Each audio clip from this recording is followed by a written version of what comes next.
It is a communist state. And not only is it a communist state, but it has slave labor.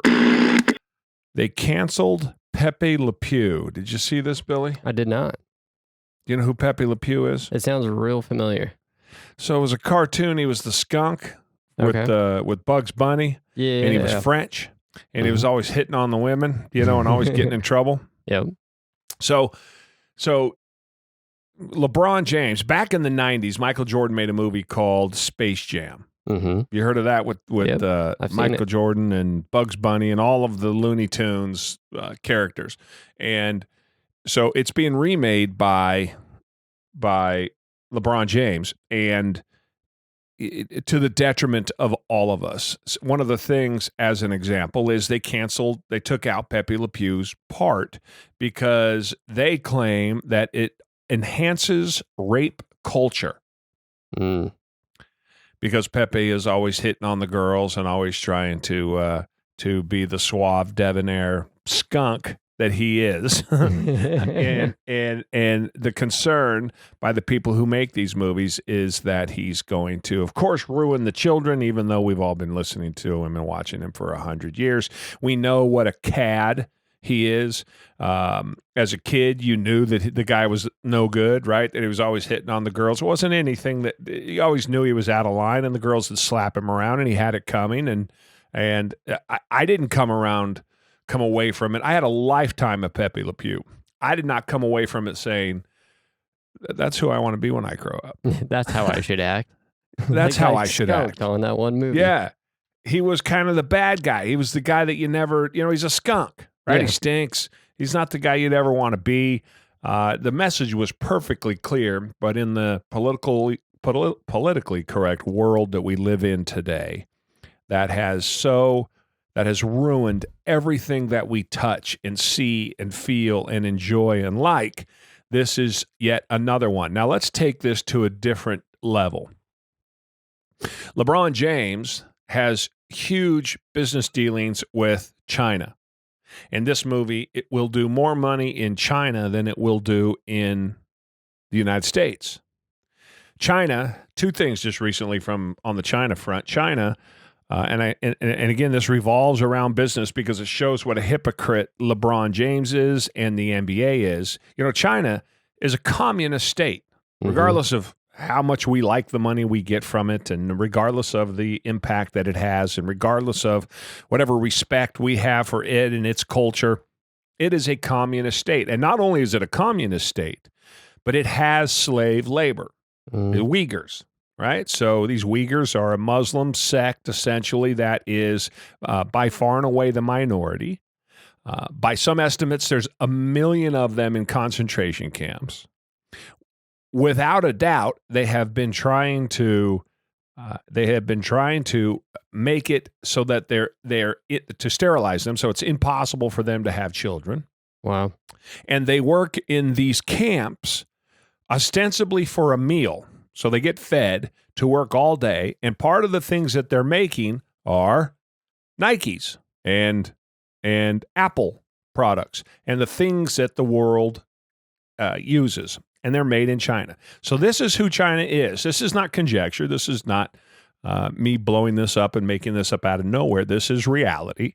It can easily be found anywhere anybody wants to go look. And the guy who leads the charge, the Black Lives Matter charge, the trans women charges, the cultural change charge, the guy who leads kneeling for the national anthem charge, right, which is LeBron James. He's the most woke, out front, most quoted athlete of our time, I think by far. He's certainly with the most influence. I would say Colin Kaepernick is probably the most outspoken one, but Colin Kaepernick's nobody relative and next to LeBron James. And so LeBron James, though, because LeBron James and the NBA have their heads so far up the communist asses, they are happy to talk all kinds of smack about the world back here, about policemen shooting black people, about women's rights and about race rights and about inequality and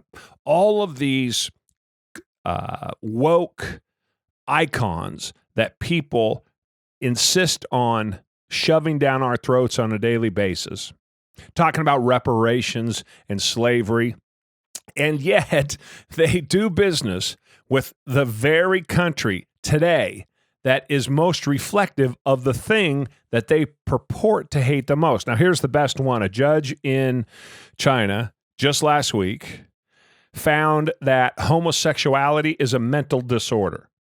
Wow. Crickets from the NBA. Crickets They don't from talk about LeBron that at all? James. What's that? They said they don't talk about that one at all? No, crickets. 100% crickets. And the media is complicit in this. The media does nothing to talk about it. There's no conversation about it one way or the other. The media should be hammering on them all day long, but they're such sycophants. They are such fans of these people. Their views are tied to these celebrities, either sports celebrities or television celebrities or whatever celebrity comes from.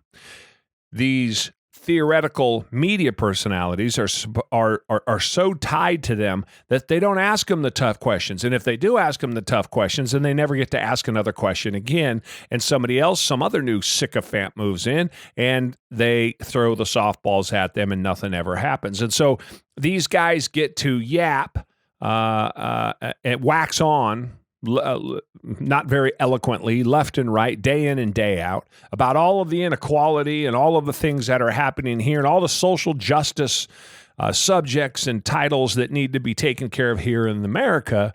Meanwhile, back where they get the majority of their funds, the biggest part of their money, what has made the NBA as valuable as it has become, largely comes out of China.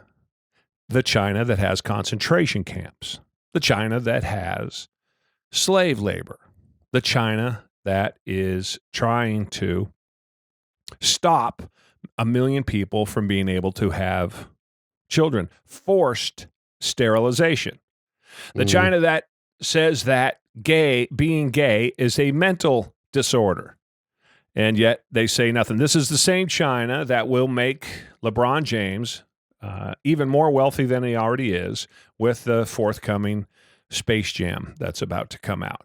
So I was going over this while I was gone over the weekend and reading about this, and I was like, man, that's if there's a bigger hypocrisy in the world, I don't know what it is. Now I know that Billy, you're not a big sports fan, but I think that this is a combination of culture and sport and society and business kind of all coming together, because you have to include Disney in that also, and you have to include Apple in that also, right? Apple touts that they are always dealing or they're always working with the Chinese. Whenever they design anything, they design it with the Chinese in mind.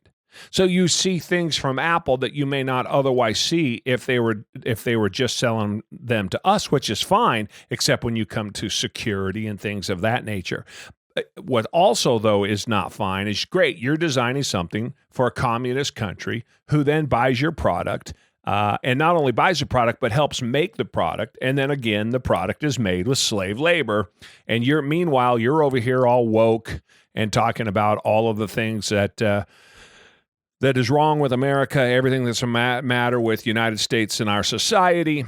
Meanwhile, you have a $1 trillion valuation that is literally made off the backs of slave labor. Yep. So I was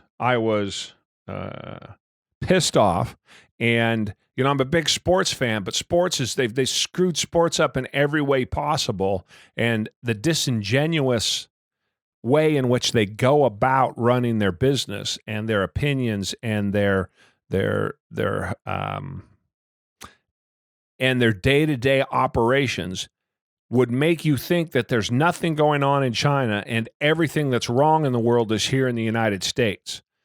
Meanwhile, we all know that everything that's good in the United States, and there's really nothing good going on in China, but the world's upside down. It's backwards. Things aren't straight. And the guys like LeBron James that get to talk about all of the inequality and all of the women's issues and all of the gay rights issues and all these other issues that he loves to espouse and make all this noise about, is exactly what they're doing, not in our country, but in China, where he gets the most money, and he's 100%, and so is the NBA, silent about it.